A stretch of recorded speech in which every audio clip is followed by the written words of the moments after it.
এক করোনা ভাইরাসে বিশ্বের যে অবস্থা হয়েছে, আর আমি বলে দিই করোনা ভাইরাস কোনো মহামারী ছিল না, এটা কোনো মহামারী না। এরকম হয় না মহামারী।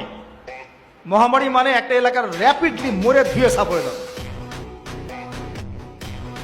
এটাকে বলা হয় মহামারী। আপনার জ্বর হয়, আমার হয় না, আপনি মরেন, আমি মরি না, আপনার বেশি ইফেক্ট হয়, আমার হয় না, এমন মহামারী সার্কাস মহামারী হয় না। এগুলো কোনো প্যান্ডামিক না, ওগুলো বুঝায় মানুষকে।